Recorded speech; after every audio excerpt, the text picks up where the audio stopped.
It was 1916. A few years into the war, I was in the army. Infantry. Gwyn's Shorts. All Welsh division over in France. Episode 12.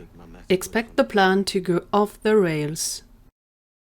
Oh, no. Don't you dare run out of power now. Iris had managed to teleport back inside the time prison and to check on the legends, warning them about the bounty. She had also managed to do so without triggering any alarm. Until now. As she was about to teleport back to the mansion in the pocket dimension, a light on her device turned red. Of course, when she tried to teleport, she couldn't. Why is technology so annoying? Whoever designed this device could have thought about adding a feature telling how many jumps I can still make. But did they think about that? Of course they didn't. And who finds herself in trouble because of it? Me. Iris had two options. Either find a way to recharge her device, or try to put her hands on one of the legend's keys to the mansion. Why choose one when I could do both? By the time Iris reached the mansion, Tia was already working on her laptop in the kitchen. Tiny Gwyn was sitting on a matchbox, staring at the screen with fascination, while Ali was helping Cathy sorting what they had brought from Tia's house. I'm back! Nothing went according to plan, but I didn't trigger any alarm. And who might you be? Oh, hello, I'm Tia. You must be Iris. Welcome back, Iris.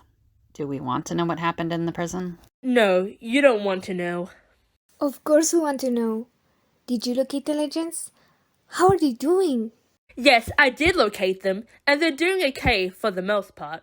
They are no longer allowed to gather all together, but I did manage to warn them all about the bounty.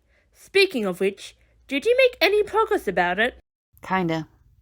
Gwyn is going to build a neurostimulator to trigger my visions, but he needs some of your tech. Speaking of your visions, Ali, you never told us how they started or how they work. Would you mind telling us a little more about them? Sure. Well, see, it was almost a year ago. I started having these dreams. They felt very prophetic. I'd see these faces, and I could not get them out of my mind.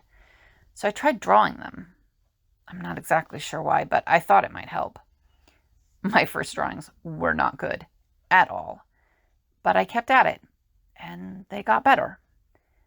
Eventually, I started seeing moments and not just faces, and I would try to draw or paint them as best I could. I sort of felt like I was going crazy. Then one day, these people appeared in my house, calling themselves the time police, and they arrested me and locked me in time jail. Just because you had visions? That's so sick. I was really scared. I had no idea what was happening. I heard them say something about the legends, so I started asking my fellow inmates what they meant, and they started telling me stories that they'd heard about all of you. I'd been there for what felt like a couple months at least, and then the legends showed up. I almost couldn't believe they were real. This would make a fantastic podcast. Maybe another time. Okay, back to business. Gwen, can you make me a list of what you need exactly? Also, did Gideon and Alan find anything yet? I did check on them earlier, and they haven't found anything yet. Also, Alan seems to be more focused in finding a spell to get Gwyn back to his normal size. That is quite understandable. Now that we could finally have a lovely Quillen ship, Gwyn is tiny. Oh, please, don't blush, Gwyn. We ship Avalance and Quillen, Captain Canary, Natari, Esperastrion, etc. Anyways, I did manage to log on to my databases. So now all we need is a vision from Ali. Guys, about the newest stimulator Gwen is supposed to build, he just gave me a rough list of what he needs, and sure, I can get the required parts, but it's going to take at least 3 months because the shortage of circuitry in my dimension. And there we have the famous expect the plan to go off the rails. Well then, let's just throw away the plan.